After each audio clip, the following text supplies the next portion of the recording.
Hey everyone, Father Jim Martin here. Before we jump into this episode of The Spiritual Life, I want to share an important piece of context. We recorded this episode just before the death of Pope Francis and the election of Pope Leo XIV. Welcome to The Spiritual Life. I'm Father Jim Martin. On this podcast, we reflect on how people experience God in their prayer and in their daily lives. And I'm joined by my producer, Maggie Van Dorn. Maggie, good to be with you. Good to be with you, Jim. And it's so exciting to be here, to be able to reflect deeply on the spiritual life and to have a front seat to these amazing conversations with our guests. Not least of which is Stephen Colbert. We're very excited. How do you know Stephen Colbert? I was first invited on his show in 2007. The Colbert Report. The old one, right? The Colbert Report. And I was on a couple times, and they made me the official chaplain to the Colbert Nation, which I still get introduced as sometimes when I'm giving talks. He's just a great guy. He's a very faithful Catholic. He's a very deep person. You will find out he is extremely articulate and knows his stuff, and he's also very funny, obviously. Mm-hmm. So in addition to being incredibly well-read and fantastically funny and sharp, Stephen Colbert currently hosts The Late Show with Stephen Colbert on CBS. And as we mentioned before that, The Colbert Report, which we do talk about a little bit in this conversation. And not only is Colbert a household name and, the recipient of multiple Emmys, he is happy to talk about his Catholic faith and to do so quite openly. So it's an amazing conversation that we'll get to in just a minute. But first, let's get to our audience question. This question comes from Karen, and she asks, how should one act with people in one's life who do not love you and who instead seem to hate you? Well, Karen, thanks for that question. It's a tough question, but it's a common one. I think everyone has people in their lives that dislike them or hate them. The first thing to do, of course, is to treat them with love and charity, which is tough. That's an act of mercy, and it's sometimes an act of real penance. I think also to recognize that not everybody can love you or like you or approve of you, and so there's always going to be someone that dislikes you or even hates you. And it may not even be for something that you did. You can search your soul and turn over lots of different rocks and still not know what's going on. And sometimes asking the person, have I done anything to upset you, can really anger them. So giving them space, trying to pray to understand them as God loves them, and also to see them in some of their hurt, right? Usually people who are hating like that are hurting in some deep place. From a psychological point of view, I think also, if they're in any way abusive, emotionally or, certainly physically abusive, you need to take some distance from them. So there's that too. There's kind of self-care as well. So it's tough. It's a tough thing. But I think, Karen, I'd like to say that everyone goes through that at different points in their life, and to not feel so alone. This is a common experience. And, Jesus says, right, we should love our enemies and pray for those who persecute us. And I heard a homily where the Jesuit priest said, Jesus is presuming we have enemies, which was kind of a surprise to me. I thought that's an interesting insight. Right. He's not saying, we shouldn't have enemies. He's saying, no, love your enemies because you're going to have them. So I think it's part of life, and even Jesus understood that. Yeah. Hate seems like such a strong word, but I know I've had experiences where you meet someone for the first time and through no fault of your own, you rub them the wrong way. And you're like, I don't know what I did or how I could be anything other than myself, but I don't feel, enjoyed by somebody. Well, I've gone to therapy for a couple of years, and I know that therapists will say that, you probably inadvertently remind them of someone. Yeah. You look like someone, you have the same voice, you have the same height, whatever. And you can't do anything. It just rubs the person the wrong way, and there's instant dislike or instant, kind of discomfort. And I think, you have to kind of come to understand the person as they are. But, often the person doesn't give that same generosity to you, and you can't do anything about it. I think part of it is also stop banging your head against the wall and trying to get this person to like you, because sometimes, again, that makes them even more angry at you. But Karen, thanks so much for that question. And be sure to stick around because at the end of Stephen's conversation, we actually pose your question to him, and both Jim and Stephen tackle it together. And if any of you would like to ask Father Jim a question, you can write to us at thespirituallife@americamedia.org. And now a word from our sponsor. Looking for a simple way to deepen your own spiritual life?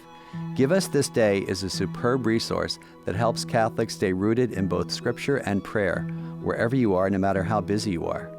It features both reliable and relatable spiritual reflections, the daily readings, essays on the lives of the saints, and of course, prayers to accompany you throughout the day. I'm honored to be an editorial advisor, and I've been writing a monthly essay called Teach Us to Pray from the very beginning, and I use it every single day. It's a great resource. And here's a great offer right now. Listeners of The Spiritual Life can get 10% off their new print subscription, and I have to say, the booklets are beautiful. Just visit giveusthisday.org/spirituallife and join our community of Catholics praying together. Again, that's giveusthisday.org/spirituallife. And now, without further ado, on to our interview with Stephen Colbert.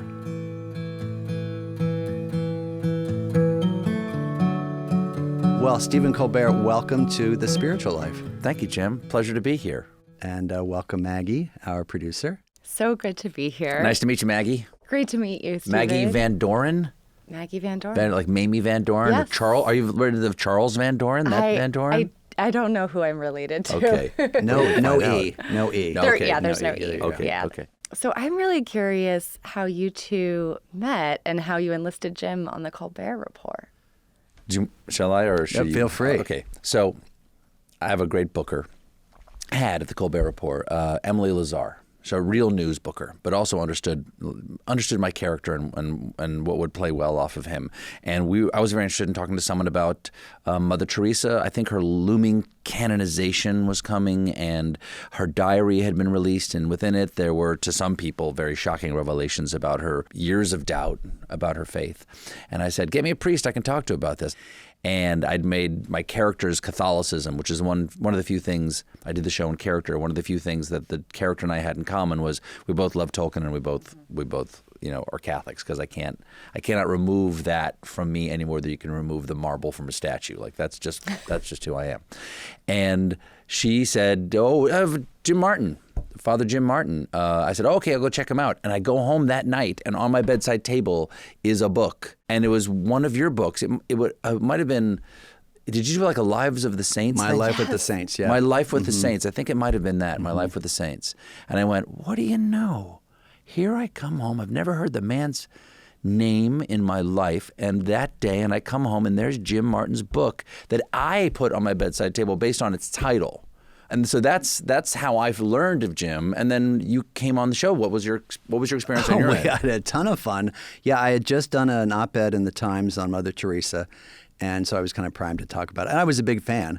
And so I get this phone call like, would you like to be on the Colbert Report? I was like, let me check my calendar. Yes. And I found it interesting because you said to me, you probably said this to all your guests. I mean, I knew the character, treat me like I'm an idiot. Well, I say the same thing to every person, which is he's an idiot. He's willfully ignorant of what you know and care about. Mm-hmm. Please honestly disabuse me of my ignorance, and we'll have a great time. Yeah. Right. Which is my way of saying I'm embodying what is a serious argument among some and a straw man argument among others. And so I have to take it seriously as a character, but to you it'll seem like a straw man argument. Please don't let me get away with it, is what I say to my guests. And because I would get away with it sometimes. It would break my heart if I could beat my guest. I didn't want to. Well, I loved it. I mean, it was great evangelization because I would reach more people with a 3-minute, 4-minute hit on your show than I would in a year of homilies. And we did it a lot. You ended up being the official chaplain of the Colbert Nation. Yes, which by the way, when I do talks around the country, I still get introduced as that, by the way. It's still out there someplace, Jim. It's out there someplace. Anyway, so thanks for that. It was a great honor. Oh, my God. The show. And after that, we just hit it off like a house of fire. And I always liked talking to Jim. And you introduced Metallica. Yes, on the show. I got in trouble with that. Do you know that? No. There is a meme out there. So I had fun, and I introduced Metallica, and I put up the devil horns or whatever. Right. So now that's used as a kind of, by the far right and the rad trads. Look at this to show evil that you're... I'm like a Satanist. You're a false I'm a Satanist. priest. And so that's what, so look who Pope Francis appointed to the dicastery for communication. And that's the picture it's fantastic. terrible, but you know what? It was worth it to introduce Metallica. By the way, do you know this isn't devil horns? What is it for Metallica? This is from Ronnie Dio. This started in metal, the what people see as the horns. Ronnie Dio this is a blessing. Oh. This is a blessing he got from his grandmother, his old Italian family, and he was blessing the audience, like, bless you. Oh. That was what it meant. People were like, it's devil horns. No, That's not how Ronnie Dio meant it at all. Is Ronnie Dio from Metallica? No. Dio had his own, it was Dio was his band. And he was, before those guys. Yeah. Okay, well, that's good to know. Now I can People took Thank it you. from, Thank you for from that. Dio. Yeah. There you go. That meme has followed me for the rest of my life. It'll probably, be in my obituary. Anyway, so you said you can't take out your Catholicism from who you are. Let's talk about that. So, your family Catholic growing up? Yes, very Catholic. Yes, very Catholic. One of 11 children. I'm the youngest. All saints. James, Edward, Mary, William, Margaret, Thomas, John, Elizabeth, Paul, Peter, Stephen. Wow. Yeah. They were almost out of names. Almost out of saints. Right. That's why they had to have a copy of It's Butler's. like the Litany of the Saints. I was almost Swithins. Swithins. I don't think Swithins Colbert. I was almost Chrysostom. Catholic schools growing up? No, I grew up in South Carolina, and there really weren't. My brothers and sisters went to Catholic schools. Sisters, Sacred Heart. Okay. And my mom was Sacred Heart as well. My father was Jesuit educated. I was the only one in my family who didn't have Catholic education. I kind of wished I had it, not so much to have the Catholic education, but I wanted to be like my brothers and sisters. Mm-hmm. I'm the youngest, and I wanted to be like them. So I wanted to have the experience of the priests and the nuns and that kind of thing. Instead, I was an altar boy for 11 years. That was like I needed to somehow do the thing that my other brothers and sisters didn't do. So I was an altar boy forever. How about it? You were at Northwestern, right? Mm-hmm. Were you active in like campus ministry and the Shield Center? I went to the Shield stuff? Center a couple times. I didn't really like their crucifix. Why not? I'm an aesthete, that really gets in the way of your Christian. Well, most of our listeners are Catholic. Please forgive me. Whoever is the priest of the Shield Center now, is that I think it's a wire frame Jesus, and there's a cross behind him, but he's kind of reaching out toward us, and I'm like, no. I really am not looking to the crucifix for the victory. I'm looking to the crucifix for the suffering, because that's when I need the crucifix, is in the suffering. And then the victory comes all the time. But I really don't want the crucifix to be a promise that there is something on the other side of this. I really just don't want to be alone in my suffering. Mm-hmm. And then that is already a promise. Mm-hmm. What do we most want to be? Not alone. Mm-hmm. God came down. God became one of us. God suffered, died, and was buried. Not suffered death and was buried. I'm not a fan of the new translation. They took away one of the things. He suffered, died, and was buried. Yeah. Right. That's the old catechism. Yeah. That's the old creed. Now it's suffered death and was buried. I'm like, well, listen, you suffer, and then you die. Yeah. And then, listen, if you just suffer death, that would have been great. Right. The passion is the suffering, and then the death, and then the buried. Please do something, Jim. I do like, Lord, I am not worthy to receive you under my roof, but only say the word and my soul shall be healed. That I do. That I like. By the way, when I was growing up, there was a church nearby in Plymouth Meeting where on the outside, you'll love this, there is I shouldn't laugh, and I forget the name of the church. There was a crucifix where Jesus' one hand was coming off the cross and offering you a dove. And I just thought, oh yes, and it's probably still there. And I just thought, first of all, that looks really painful. Yeah. And it looks second really of all, uncomfortable. let's just keep the crucifixion as the crucifixion. And as far as I know in the Gospels, he doesn't do that in the Gospels. Exactly. And here's another one: is that have you ever read Name of the Rose by Umberto Eco, which is great cast in the movie, not a great movie. Correct. The book is wonderful. It kind of is. Got the reputation of kind of a beach read, like murder mystery. It's not. It is extremely deep. So in The Name of the Rose, there's an argument about certain. There's a lot of infighting between different orders of the Catholic Church, like the Franciscans versus the Dominicans and the Cistercians or whatever. And one of them, and I forgot who it is all fine with prosperity. And so they have crucifixes where Jesus has a coin belt, and evidently this is a real thing, like in the Middle Ages, that Jesus has got one hand down, like going, it's okay to make money, like he's touching his coin belt. Gosh. And I love that idea that this argument over what does Jesus want you to take from the image of the cross? Is an ancient one. Yeah. Well, it affects people. One of the ones I was surprised at, by the way, The Name of the Rose was the only book I'd ever read on religious orders before I entered the Jesuits. That was my idea of what religious Wasn't life was there like. a murder that takes place they're in all the nuts. monastery? I mean, some But are it's crazy. completely crazy. There's murders, there's sex. there's sex, there's overeating, and there's And a you said, labyrinth. sign me up. I don't remember that. It's a great The book. library is a labyrinth. Like you go in, you get yes. lost in the library. And the whole thing is about, spoiler, the whole thing is about this one monastery has the only extant copy of Aristotle's treatise on comedy. Oh. And the people who are in control of this do not believe that Aristotle's treatise on comedy should be released because it would legitimize comedy in the way that Aristotle's treatise on drama had legitimized drama. And because Aristotle was, the philosopher. Right. And so they hide the book so no one can ever know, because at no point in the gospel does it say that Jesus laughed. It says he cried, but he didn't laugh, and therefore comedy could not possibly dovetail with the intention of Christ. Now, do you remember the whole thing with the people licking the Yes, pages? You want to talk exactly. about that? Because that's how they prevent people from reading it, right? The edges of the book are poisoned. Oh, so And if so you as you lick your finger to turn the pages, you're slowly poisoning yourself. That's right. Isn't that nice? That is, Now, yeah. go ahead. Well, you mentioned this bit about Aristotle and comedy. I'm wondering, do you think that Catholics should have a good sense of humor? I mean, what's the option? So, well, you do know Catholics who don't have a good sense of humor, I'm sure. Yeah, Or sure. I've talked to Bill maybe a Donahue better before. question would be, like, what about our Catholic faith lends itself to a good sense of humor, even if it's not explicitly stated in the Gospels that Jesus laughed? Oh gosh, I mean, I don't know if I can answer. I'll give you an answer. I don't know if it's the answer. I know that when something bad would happen in my life, or anybody in the family, my mother would urge us to look at this the way God looks at it, in the light of eternity. Try to look at this moment in the light of eternity, even if it's something like some precious thing that you lost. She's like, well, think of that in the light of eternity. What is that really? What is this really moment really?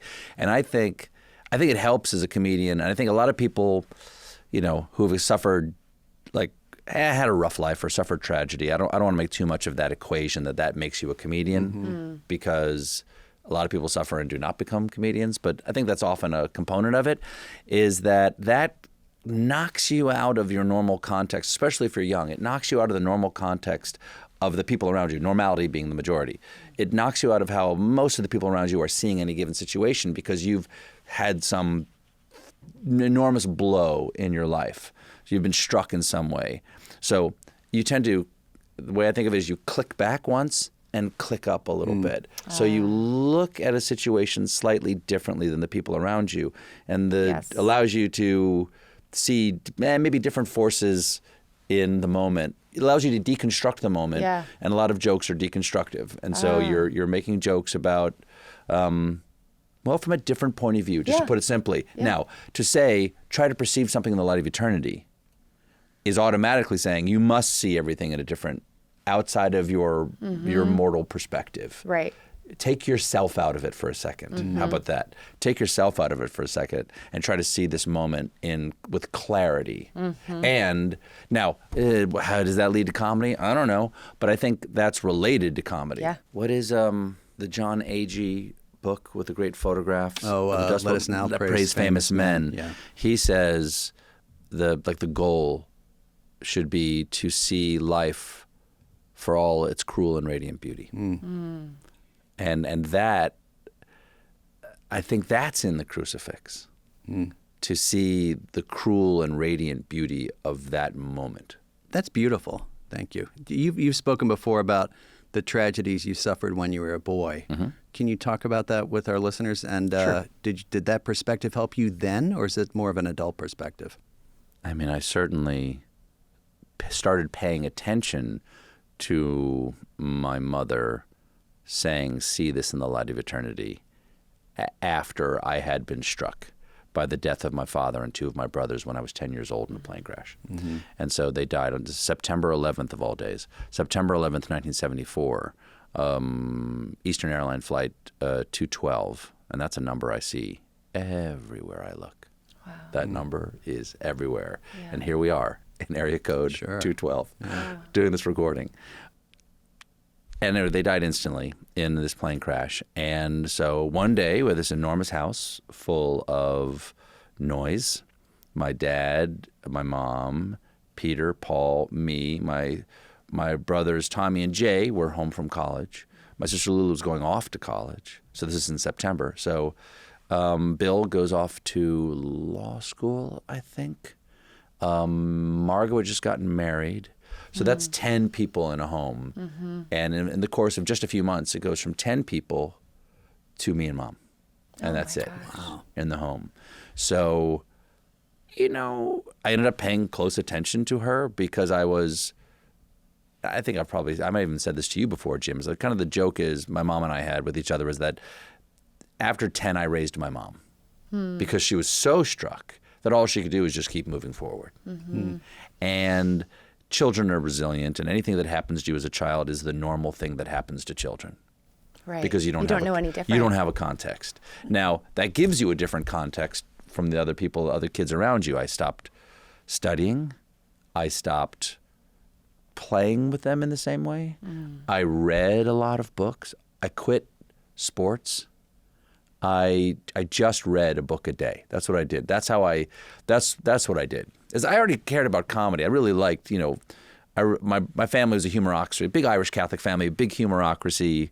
You want to be the funniest person in the room at any one moment, and you're probably not going to beat that brother or that sister, but you're going to try to get your licks in on whatever the joke is. But to this day, when I'm with them, Evie goes, "You're so quiet when you're around your brothers and sisters." And I'm like, well, yeah, they're so funny. I just want to hear what they have to say. And I sincerely just kind of fall back into being a kid around them. But anyway, back to that moment. And if I can remember what your question was, is how did that idea of the light of eternity inform me when I was a child and I suffered this thing? And did it? I can't necessarily say that it consciously did anything for me at the time. I mean, because my mother was a daily communicant and it was just the two of us, I was a daily communicant. So I would go with her there was a convent near us, down this dirt road actually, near the Marine Resources Center of South Carolina. And so I would go there, and there'd be nobody there. There'd be the priest and there'd be a few nuns and one or two. There are not a ton of Catholics in South Carolina. And there'd be one or two people there, and then me. And I went to so many masses that I would do it with the priest. You mean actually like physically do it? I would do all the gestures. I would do everything like that. So cute. And my sister was like, "Knock it off. What are you doing?" Because it's close to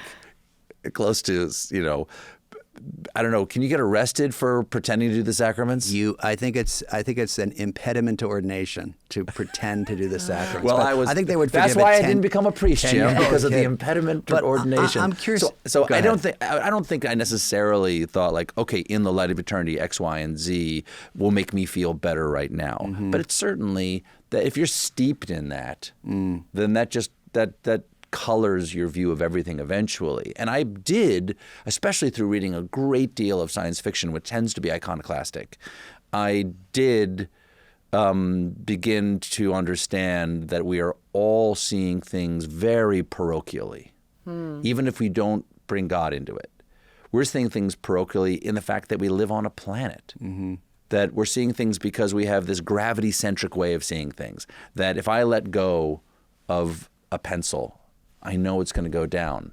That is not true. Everywhere. Almost nowhere is that true, because the vast majority of the known universe is vacuum.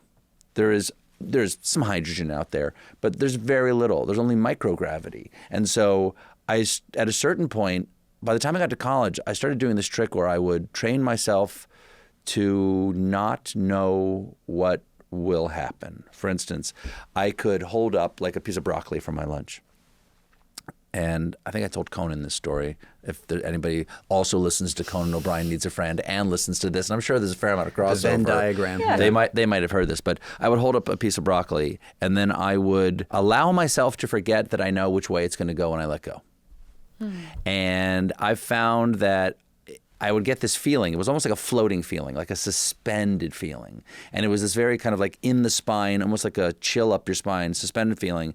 And I could feel the forgetting of which way gravity worked, and I'd let go. And I knew that I had done it right if I laughed. Oh, interesting. Of course it goes down. Because I would laugh, because you can't fool your laugh. You know what I mean? Your laugh is autonomic. And I would do all kinds of tricks like that. I was so enchanted by that idea that you could change the way you saw the world that I started doing these tricks with myself to see whether I could perceive reality, not the map that I have in my mind of what was supposed to happen in reality. You know, the way you can get in your car and drive home and you go, oh, wait, I don't remember driving home at all. That's what I don't ever want to do. I mean, I know I do it, but that's when I was a young man. I was determined to be able to turn on some mental or visual or really perceptual power so that I could actually see what was in the world, for all its cruel and radiant beauty. Yeah, but it's about noticing, right? Kind of training yourself to notice, which I think is an important part of spirituality. Right. I mean, that's one of my favorite lines of all time from any movie, and it's from Lady Bird. Yeah. Is when Lois Smith, who plays the nun who's the college advisor for Lady Bird, Saoirse Ronan, she goes, well, you really love San Diego. You so many things you describe with so much love. And she goes, well, I don't know about that. I mean, I pay attention. Attention and the nun says, don't you think they might be the same thing? That's a great attention, Yeah. love. Well, and it's very Ignatian. It's very Jesuit, because part of the Jesuit tradition is paying attention to your day and looking at the day as it's passed, right? And just because we don't. I mean, as you say, we tend to go through our days the way that you're describing people driving to work, which is you just sort of forget about what's going on. Let me ask you a question. And that can be a good day. Yeah, because sometimes you need the map. You do. Yeah. It doesn't sound like you were a kid who, as a result of those tragedies, sort of moved away from religion or had a rebellious time or didn't go to church. Were you always all the way through? No, I sure did. Oh, did you? When was that? Actually, I stayed an altar boy. That was kind of like, because that was something to do. I mean, I wasn't gonna go say to my daily communicant mother, I'm not gonna go to Mass. And I also didn't feel a need to not go to Mass. I didn't feel rebellious in that regard. I had my safety valve of my science fiction and my fantasy, which is where I raced away from my responsibilities and my schoolwork, though I didn't perceive it that way at the time. And then I had being an altar boy, being an acolyte on the weekends, which was something and made Mass more fun. It made it active. Sure, you know, I got to see backstage. You know, but then when I went to college, out of that context, I immediately became convicted of my atheism. Not agnosticism, absolute. And I was not happy about it. You were not happy about what? My atheism. Yeah. I was not happy about How did that happen? I don't know. I mean, I think it's you leave your home context, especially one that was emotionally rich and related to a tragedy that you wish hadn't happened. I think I never saw myself as mad at God. You know, my mother gave me a lesson of not being bitter, but the world didn't make a lot of sense to me, and I didn't see the hand of God in preventing this terrible thing, and I had no conscious sense of that. I'm doing deconstruction here that may not even apply to that 18-year-old. But I'm trying to ex post facto throw something on that just to answer your question. But I don't know. I immediately was sure that there was no God. And I went to church once when I was a freshman. And then I went to church once or twice when I was a junior. But it was bad. I went into I lost 50 pounds. I didn't eat. I didn't sleep very well. I smoked a lot of weed. And I did pretty well at school because there was nothing I didn't do anything other than get high and read because I loved reading. Matter of fact, I stopped getting high because it was getting in the way of my reading. Wow. And I was like, no, I don't want to do that anymore because what the real soulsies was reading. And so so I stopped actually and just started reading, and I got good grades but I was absolutely green. Like I remember my brother Ed coming to get me. He was so worried about me. My brother Billy did it a couple times too. Picked me up from college because they were in D.C. and I was in Virginia, and picked me up and took me back to his house just to fatten me up for the weekend because I was so skinny. You could count my ribs. I think there's also, I had it not with my family. I had a friend die when I was quite young, when I was in college, and I stopped going for about 6 months to a year. I think the other thing was, at least I was at Penn, it was kind of cool to be an atheist or to be an agnostic. And I actually said when my friend died, I thought, well, what kind of a God does this? I don't want to believe in this God, and so I'm not going to church. And it was kind of cool. I'm cool. I'm an atheist. I'm an intellectual. And, made my Sundays a lot freer. I could, get drunk and sleep in. And so I think a lot of people go through that phase or stage in their life, if not because of tragedy, then because of, bad church or problems with the church. But for me, it was a kind of rebellion against the God that I was angry at. Oh, that makes a lot of sense to me. I mean, I didn't really have an intellectual, when I was first at college, I didn't have an intellectual crowd that I was trying to run with. Like that was no appeal for me. I would love to have continued to believe. I was very upset about it. So when did you come back? It wasn't until I graduated. It was in the fall of 1986. And what brought you back? I mean, I never stopped caring. Sure. And I never, I say atheist because I was upset. If I was an agnostic, I don't think I would have been as upset. That's why I think I was an atheist. Do you know what I mean? If I was agnostic, I'm like, well, maybe I'm wrong. I was absolutely sure that I was right. What's the opposite of love? Not hate, but indifference. Yes. And say that again. I love that. Say that again. The opposite of love is not hate, it's indifference. That's interesting. So anyway, I still thought about it. I mean, I still took a lot of philosophy, and I still read things associated with my faith. And I still enjoyed engaging in these conversations. I remember having a conversation with somebody. I'm going to get to the reason, I promise you. But I was having a conversation one night with someone who was being very sophomoric in their sort of discovery of other ways to look at the world, I thought. And she said, like, maybe we're all just like, the old classic thing, like, maybe we're all just like, an atom in a giant's finger. I said, no, we're not. We're not. I'm here, you're here, he's here, BM is, was, were, this table's here, we're all here, this is it. This is what you see is what you get. And she goes, well, I mean, I could believe something else. I'm like, you can, but I don't think that's true. She's like, but you can't take away what I believe, or, why? I said, because I won't be happy. And I said, if I really took away what you believe, I don't think you'd be alive. Because that's how I felt, dead. Yeah. And so anyway, I'm walking down the street. Yeah. I've just graduated, and I'm walking down the street in Chicago, and it's really cold. It's an early, really cold day. Like, it's a 10-degree November day, which you get in Chicago, and I don't recommend it. I recommend Chicago, but not the weather. And there were Gideons giving out New Testaments, Proverbs, and Psalms. Little green, like leather or faux leather bound books with a little pebble finish on it and the little gold on it. And they're small, they're about a pack of playing cards. And I remember it was so cold that whatever residual moisture had been in the paper and wherever it was packaged had frozen it shut. Like, you couldn't open it. And I had to snap it on my knee. I had to hit it on my knee hard to crack open the book. And I was desperately depressed. I was in terrible shape. Really, couldn't figure out how to get out in the bed in the morning. And I flipped it open, and there was the suggestions of like, how are you feeling this way? Read this. And it was anxiety. And I went, oh, okay, Matthew chapter 5, which I think starts with, and Jesus goes up into seeing the crowds, Jesus goes up onto a mount and starts preaching to them. And then I think the Beatitudes are really early on, right? And what am I asking you? You're a Catholic priest. You don't know the Bible. I'm not a Protestant. What do you think? So anyway, I read the sermon, and it struck me so profoundly. And I love the origins of words, and I have Brewer's Dictionary of Phrase and Fable and all that kind of stuff. And the phrase, "it spoke to me," came to mind as I was reading it, because there was no effort in reading it. It was speaking off the page to me. I wasn't doing anything. There was no reader. There was no book.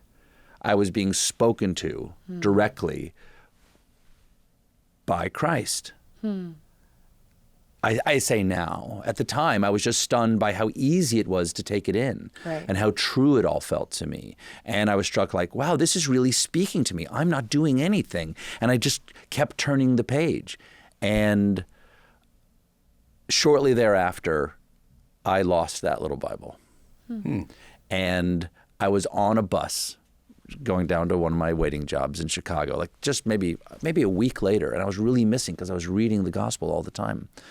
And there was a girl next to me on the bus, and she was reading a different version. It wasn't quite the same. And I said, "Oh, I had one of those and I lost it a week ago." And she goes, "Here, take mine." Wow. And I still have it. Oh, isn't that beautiful? And I carry it everywhere with me. I carried it to work today. It has been in every bag because a little backpacker bag. It's been in every backpacker bag that I've ever carried since I was 22 years old. That's great.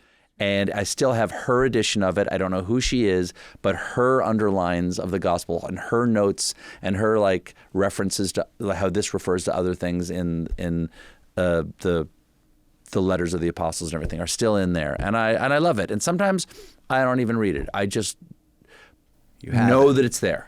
What were the verses that spoke to you? Were the Beatitudes? "So I say to you, do not worry, for who among you by worrying could change a hair on his head or add a cubit to the span of his life? Consider the lilies. They do not sow, they do not weave, yet not even Solomon in all his splendor was arrayed as one of these." It's amazing that, I hear stories like that, not exactly like that, of course, but people at vulnerable moments, right? And it sounds like you were open, right? My sense is that a lot of people I had almost no self right. to Well, offer. right. And I think some people say, well, I was vulnerable and struggling, and then I found God. But I think it's, in a sense, God is able to break in more easily because your defenses are down, right? And so God's always kind of knocking on the door, but we have these walls up. So when you're vulnerable like that, you're more able to feel it, which is very beautiful. The walls that we put up to define what we consider ourself. Merton talks about the bandages we wrap ourselves in. The false self. The false self, this illusion of self, these our achievements or even our relationships. But what is this thing that we are? Which, of course, is incredibly resonant for me with what Robert Bolt is saying in A Man for All Seasons, which is that's really a play about the self. He goes, people have seen this as like a Catholic play. He goes, I'm not a Catholic. I'm not even a meaningfully sense a Christian, but I am interested in what is it that is you? What is yourself? Is there anything that is you in you that is not your appetites, but is merely you, a place from which you cannot retreat? Now that reminds me, of course, of the Hound of Heaven. I fled him down the nights and down the days. I fled him through the labyrinthine ways of my own soul. I hid from him under running laughter. Oh, such good stuff. And then the hound gets him. Yeah. He can't go any further. Yeah. He's at that moment of weakness. Yeah. He can't go any further. And he's fleeing the Hound of Heaven. And he hears the voice finally of the hound. And the hound says, do you remember what he says? Thou dravest me. O fondest, blindest, weakest, it is I whom thou seekest. Thou dravest love from thee, who dravest me. It's amazing how God works through our lives, but I think one of the questions I have, this is a very deep spiritual question, is what enables us to be receptive to that?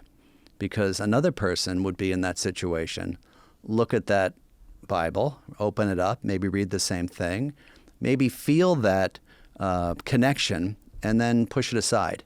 So I think there's a kind of there's a choice involved, but it's I've always found that really interesting.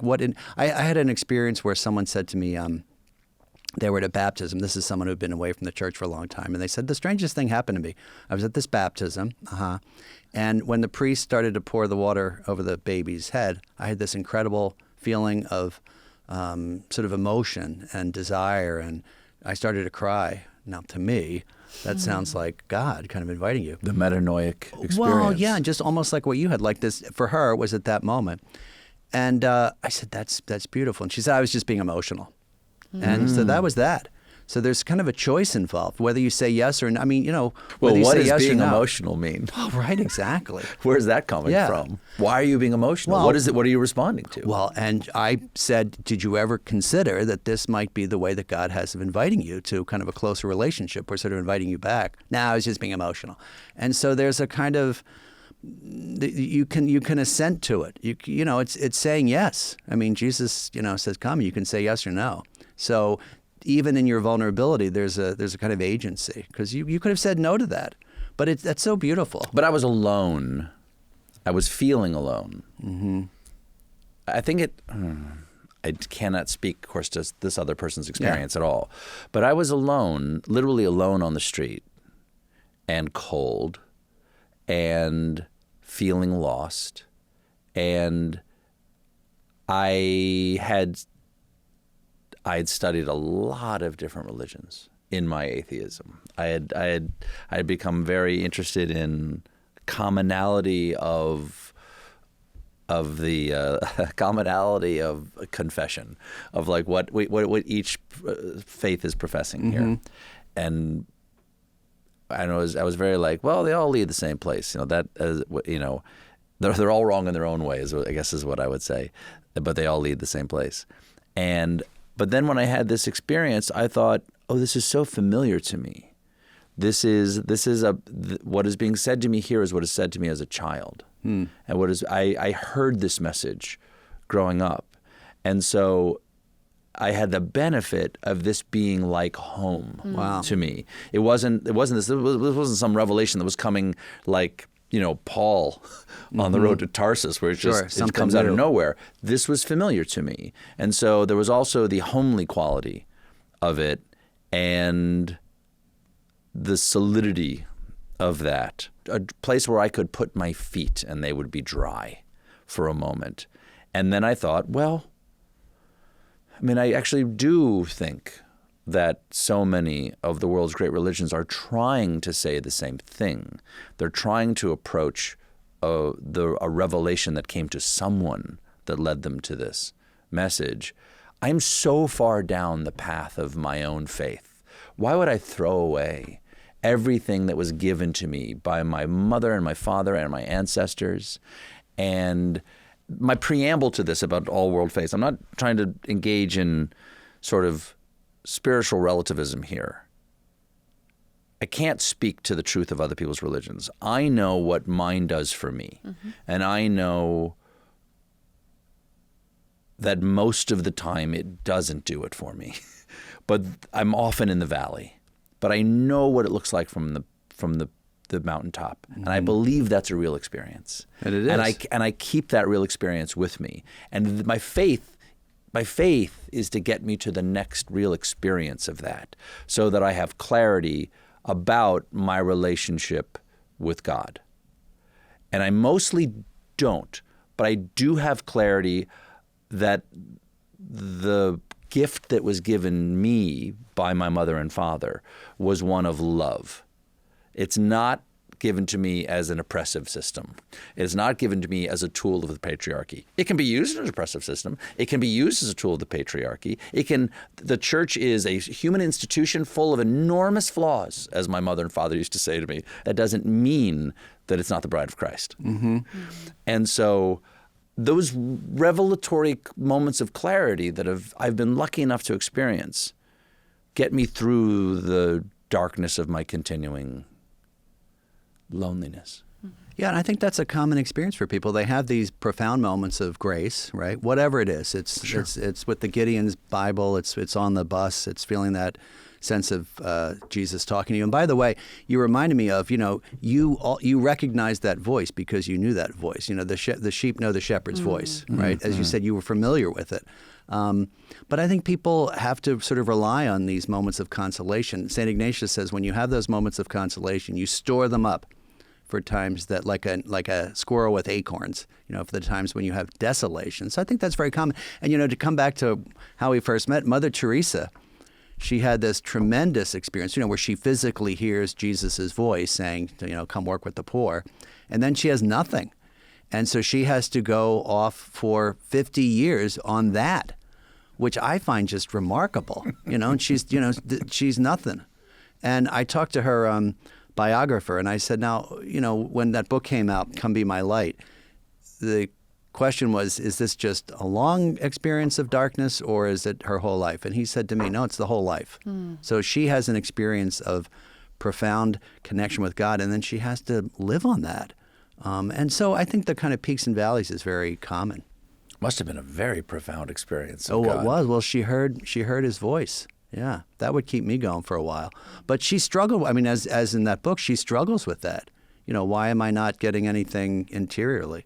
Let me ask you, day to day, what would you say your spiritual practice is and prayer and whatnot? My work is not prayer, okay?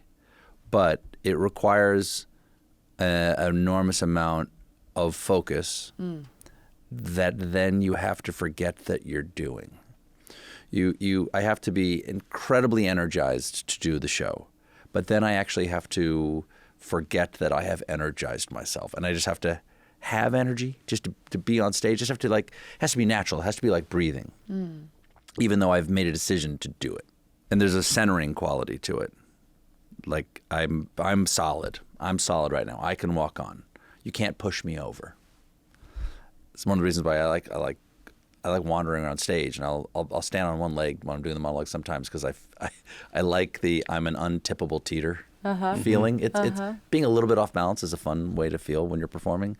So the first thing that occurs to me is, what is your spiritual practice on a daily basis? My spiritual practice on a daily basis is trying to understand how I feel about what happened in the world in the last 24 hours, and then talking with a bunch of very funny people about it, and then trying to understand their intention as they give me jokes back and how that might come into one central thing.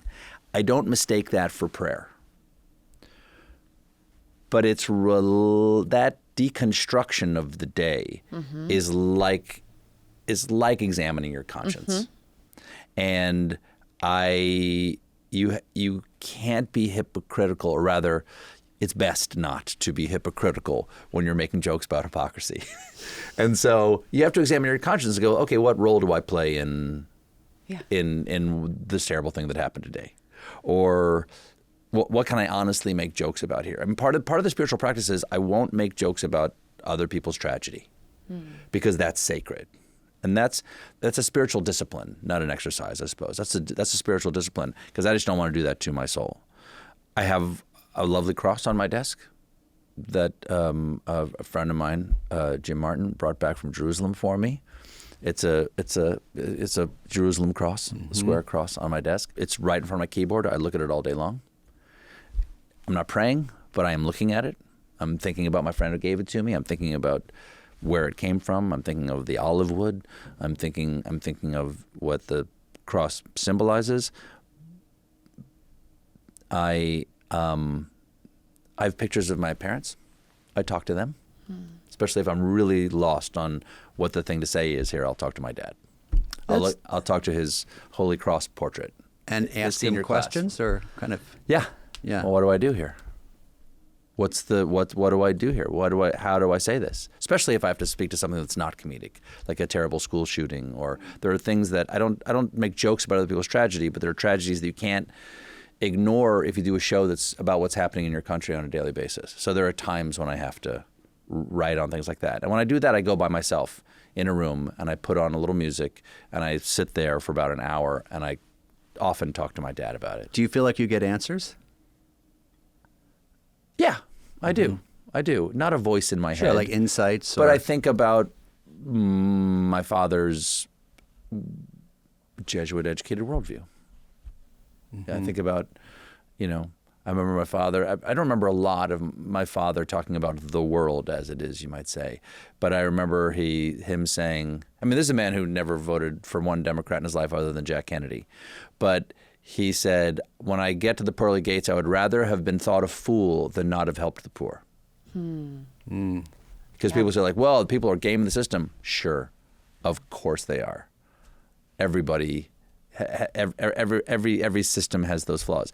I just don't want to be thought of as not having thought of the poor. The foundress of the Religious of Jesus and Mary, Saint Claudine Thévenet, said, "I would rather be cheated by 9 people than to let the one truly deserving person go hungry." So it's the same thing. Sure, trying there to you be go. Foolful.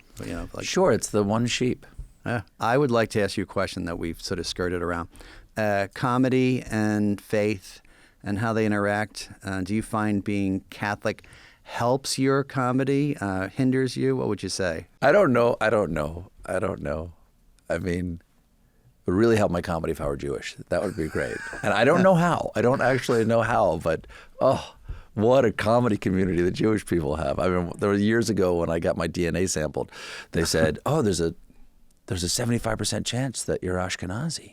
I'm like, that would be fantastic. Right. Fantastic. And they said, well, the other 20% is Irish. And I went, I promise you it's going to be the Irish in my haplogroup. But the Catholics have a lock on late night TV. They do. I don't know how that happened. But yeah, it's Jimmy, and Stephen are the late night guys now. We're all Catholics. I don't know. It's kind of an Irish thing, maybe. I don't know if it's like Catholic or whether it's Irish Catholic. There's a lot of Irish Catholic comedians. Yeah, which I think is a kind of, I'm half Irish. It's a kind of dark humor. It's sure. Dark. Well, I love, I don't know if I've ever said this to you before. I was just at Trinity College, Dublin, and speaking to the Philosophical Society there. And yeah, I'm pretty fancy, Jim. Very. And I was given the golden medal of something or other, of Aragorn, the golden medal of honorary patronage. Very good. They've been giving out the award for like 350 years. It's great. And I said, "Well, I just love being here. Whenever I'm in Ireland, I just feel at home. I drink dark beer. I sing songs about troubles I never had and hard labor I never did." And I said, "I just love the Irish because I love the Irish because the Irish. You guys are sad. You guys are sad and you're funny, and best of all, you're funny about being sad. Like the Irish not only can love with a broken heart, but kind of love the broken heart, which is just wonderful. And so I think, comedy, people often become comedians in response to tragedy, and I think the Catholics, Protestants are great. But I like the Catholic crucifix more than the Protestant cross because there's the suffering. There's love in the suffering. You love the cross. He loves you. It's all channeled through this moment of unexpressible agony. And, dark humor, but all humor comes out of like uncomfortableness, I think, in some way. And if that's a loving central part of your spiritual life is the death of God. When you put it that way, yes, it is pretty sad. It is pretty sad, but it's also sad, but it's also not the end. It's true. It's loss, but not defeat, which is a really very important distinction. Dua Lipa asked me this. She asked me this question. I said, well, I think, there's happiness and then there's joy. And I think joy is greater than happiness. I want everybody to be happy. I want my kids to be happy. But joy, that sublime feeling of joy, can also come in moments of great sorrow, strangely, because you're sharing it with other people. Comedy doesn't happen by itself. Comedy always happens in relation to somebody else. What do we most want to be? Not alone. And if I tell a joke and you end up laughing at it, that means you understood something that came out of my mind. You understood my point of view on something. And that's community. And I think that starts with the communion we have for Catholics. I'm not saying for everybody. This is not a universal thing. But you're saying, how did that possibly influence my comedy? I think I can make a joke. I don't make a joke about anything, but I could make a joke about anything because God can die. Anything is possible. One more question, though. Sure. Then we'll let you go. What was it like to meet the Pope? It was great. It was great. It was a little surprising. Well, first of all, originally,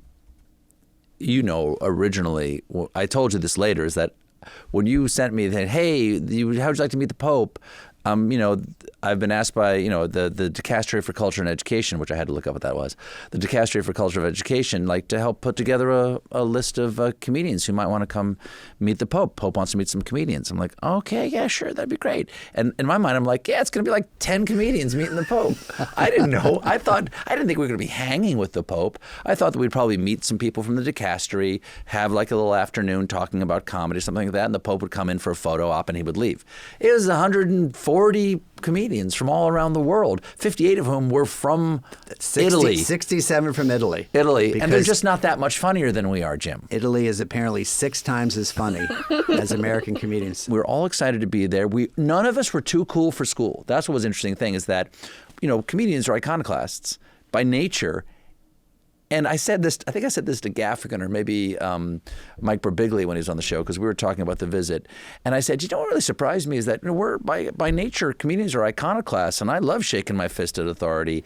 And the Pope came in, and we all leapt to our feet, and we screamed like he was the Beatles. And I literally thought to myself, I was like, what are we doing? How is this happening right now? But we all did. Yeah. And then he gave that lovely speech about, sure, you can make, jokes about God. You can make jokes about the church and everything like that. It's all what you do, what's in your heart when you do it, which reminded me of C.S. Lewis's Screwtape Letters, where Screwtape is writing to Wormwood and about how to get the client, which is us, to the infernal father and away from the enemy, who is God.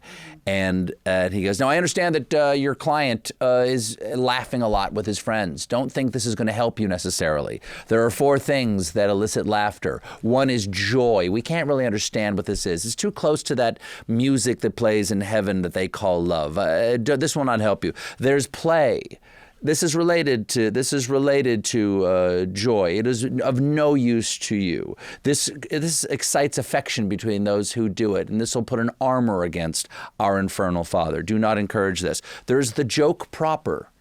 The joke proper seems like it would be useful to you because perhaps your client makes jokes about virtue. But even a joke about virtue requires intellectual strength. It is difficult to make a joke about anything, let alone virtue. And this intellectual strength is a gift from the enemy, and it does not help us either. Do not encourage this, because it sharpens the mind to make the joke proper. Now, flippancy, this is where you will succeed. Because in flippancy, no actual joke is made. An attitude is struck that a joke has been made, and everyone laughs to be part of the in crowd. This is the finest armor against God that I can imagine, because it dulls the senses, it dulls the wit, it dulls the intellect, and it excites no affection among those who exercise it. Encourage this whenever possible. And there was no flippancy in that room. People were pretty, No, they weren't. You were, is it fair to say you were the 10-year-old altar boy again, excited to see the Pope? Was there a sense of that? Like, I can't believe I'm with the Pope? Because that's what I felt when I first saw the Pope. Lulu and I, my sister Lulu, were like, how happy would Mom be now? It was all kind of like, we were there for ourselves and for our own interests and needs, but also, come on. Like, if you, to say to my dad, who never knew what I did with my life, my mom was very thrilled with my career, never knew what I did with my life. My father didn't like live theater. He kind of liked Johnny Carson, But to be able to say to my Jesuit-educated dad and go like, yeah, what I do is a little odd and it can be a little rough at times, and maybe not everybody likes some of the jokes that I make about Jesus or about my church or something like that. And I said, but whatever I did got me to this room, and that guy in the white up there says that what I do is of value in a spiritual life. And I'm going to hold on to that one. I'm going to hold on to that for a while. It was a really lovely gift, plus the pasta. The pasta's great. But also, I thought it was wonderful that, I was thinking, how often do comedians and comics get told that you have a beautiful vocation? You really help people laugh. And by the Pope. And that talk was lovely. It was. It's really important for comedians that they have no respectability. The respectability is death. Like you really can't, you shouldn't have respectability, and you shouldn't actually give a damn what any authority says about you. I mean, some comedians out there were really mad that we went. Like there was people mad. Like what the hell are you doing? And I totally respect that opinion. Matter of fact, for this, we shot a documentary of going over there that we're still working on. I want to talk to those people and go, hey, no, I want to hear it. That's because we shouldn't, as comedians, ever be told that what we do has value. Okay. Now, yes, audience question, then we'll let you go. I must jump in, yes. Okay, so Stephen, we occasionally take a question from the audience. Yes, ma'am. Hoping that you can help us tackle it. And I think this will dovetail nicely with what you've been talking about in terms of like being liked or disliked in the world. So this question comes from Karen, and she asks, how should one act with people in one's life who do not love you and who instead seem to hate you? I would say the first thing would be to examine your conscience and say, what role do I play in this? Mm-hmm. Now, you have to examine your conscience honestly, because what you don't want to do is give heft to a false accusation against you for your behavior. But if you can honestly look and say, if you can say my side of the street is clean, then you have to find a way to love them regardless of how they feel about you, because your hatred of them will only enslave you. It won't do a damn thing to them. Jim? Yeah, I'd say, something similar to what your mom would say, right? Get some perspective, right? Look at this person the way God looks at this person. See if they're going through some struggles, right? It's usually that, as they say, hurt people. Yeah, everyone you know is going through a battle that you know nothing about. The second thing I would say is it is a recognition, it's an invitation to freedom from the need to be loved, liked, or approved of. Not everyone's going to like you. Now, that's harder if it's in your family but I live with a guy, I'll say in general, in the Jesuits who hated me, and I mean hated me. He didn't talk to me. And so I had to sort of say to myself, look, okay, not everyone's going to like me. And one of the great helps was an older Jesuit named John Dunny who worked at this magazine. He, when he was 90, he said, I can't believe they're making me retire. I'm only 90. We just said that in an article recently. And I went to John and I said, boy, this guy just hates me. And he said, you can always, I love this word, you can always be cordial to him. You don't have to love him. You can't enter into a conversation with him, but you can always be cordial. And it's a form of charity. But I think trying to pray to see the person the way God sees the person usually can help. And you see that person more as hurt. So it's tough, though. But, Jesus dealt with it. I'll tell you one quick story. Please. I was on retreat, and then we'll let you go. I like one quick story. Like he's going to recite the entire gospel. I'll tell you one quick story. There's a guy named Jesus. That's right. He was born. So I was on retreat during this whole process where this guy wasn't liking me. And I was praying over the rejection at Nazareth. So we know Jesus stands up in the synagogue at Nazareth and basically proclaims himself as the Messiah. And they reject him, and they drive him to the brow of a hill, and they try to kill him. They try to throw him off the hill. Normally, when you hear homilies on that, it is always, well, they didn't understand it because he was so familiar. And how often do we, as Catholics, reject the divine because it's too familiar? That's the normal trope, which is true. But in this meditation, I was thinking about Jesus, and I thought, now, he must have known Nazareth is 200 or 400 people. He must have known how people were going to react. He must have known. He knew all of them by name. He knew all of them. Yes, exactly. So I said to him in my prayer, in this kind of contemplation, how were you able to do that? Like, how were you able to deal with the people hating you? And the words that I heard in prayer, not orally, but that came to me very clearly were, must everyone like you? And I remember saying to my retreat director, well, yes. I mean, and she said it's an invitation to let go of the need for everyone to love, like, or approve of you. And that was very freeing. And then a couple years later, I started to do all this LGBT stuff, and people really hated me. And so there's a freedom in trying to follow what Jesus did, which is being yourself and knowing that not everyone's going to like you.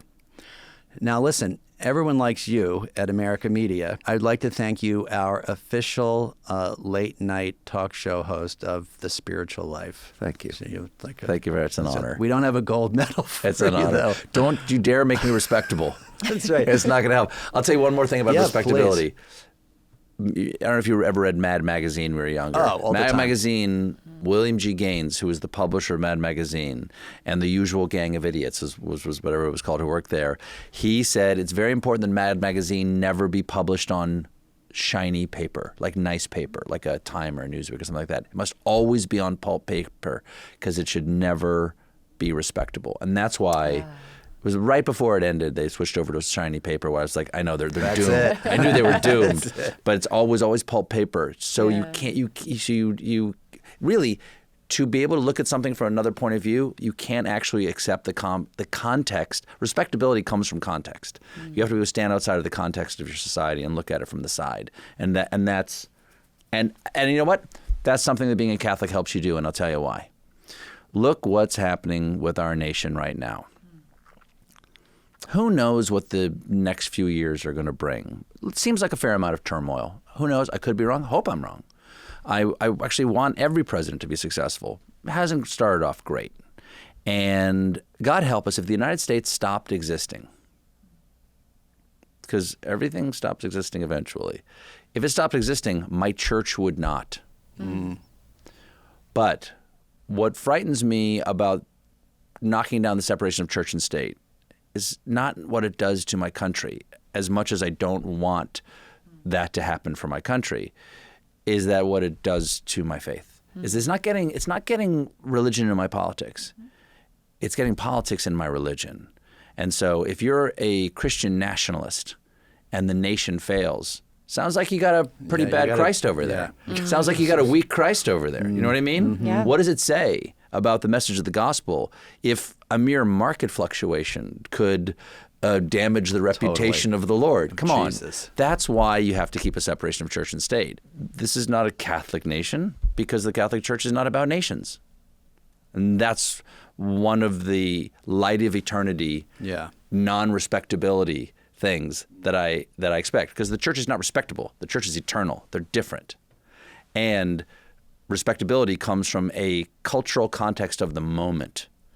And it's important to not get caught in that trap, to try to see things in the light of eternity, not in the cultural context of the moment. Yeah, and God's above all that. I mean, Christ judges the nations. He's not part of them. Listen, thank you for your time. Thanks. I'm going to embarrass you. Thanks for being a public Catholic. Right? And I know you'll say, oh, I'm not a perfect Catholic, but you really are. You're one of the few people out there who maybe you would say you're a perfect Catholic. Maybe you would say, there you go. No, I am publicly Catholic. I don't think I'm a public Catholic. I don't mind talking about it if my guest wants to talk about it, but that's not my job. Yeah. My job is I'll talk about what you want to talk about. That's one of the things I can talk about. I'm perfectly happy to talk about that. I'm actually very happy to talk about that, even though it's very difficult at times. But that's nice of you to say. Yeah. Thank you. It's not my goal, it's just part of who I am. And the job is to go be yourself. Well, we're glad it's part of who you are. And thanks for being our guest on The Spiritual Life, Stephen Colbert. Thanks so much. Lovely to meet you. Nice to see you again, Jim. Thanks.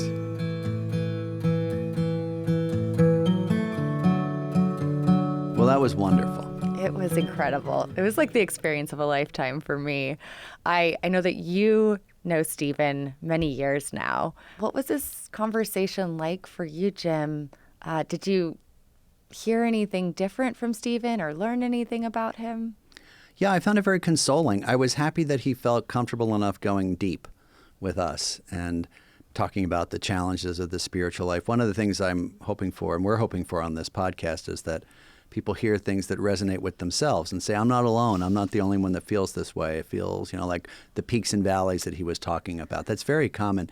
I was really moved by the story, which I had heard in sort of pieces of the Bible. And kind of funny. Was it Matthew 5? Yeah. And opening it up. And I just found that really profound. And, it's a kind of truism of the spiritual life that, again, when you're vulnerable, God can break through.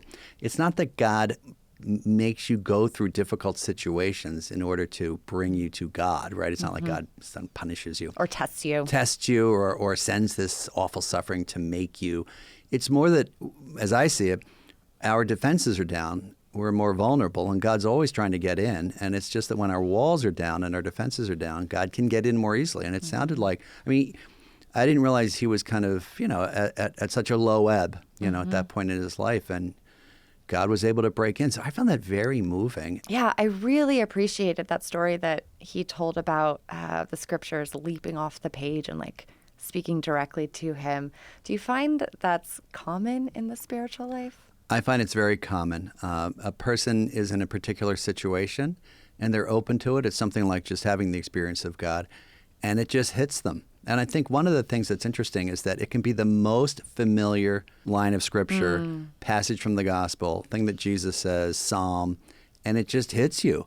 And you think, well, why am I so moved by this? I've read this hundreds of times. And so I find that happens to me on retreats a lot. Someone gives me a passage I've read 1,000,000 times.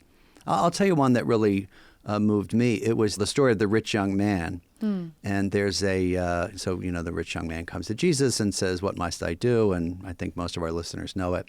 And Jesus says, "If you want to be perfect, go and sell what you have and give to the poor." And the guy goes away sad because he had many possessions.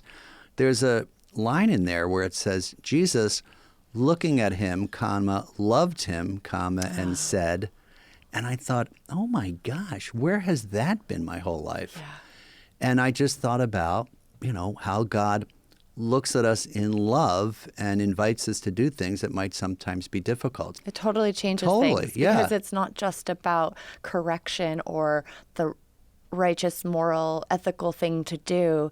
It is always preceded and grounded in love. Yeah, it's about love. And so that happened to me recently on retreat. And I think the experience that he's describing, and for those people who are listening, it doesn't happen all the time. It's not like every time you open up a Bible, that's something that happens, or every time you go to Mass. But I think to pay attention to that God can speak through those moments when you really are struck by a gospel verse. Mm-hmm. So I found him very, as he is often when he speaks about his faith, extremely articulate, very knowledgeable, excited too, and passionate. It felt like an education. Well, Sitting here, listening to all of the great literature that he has read and that has actually influenced his faith.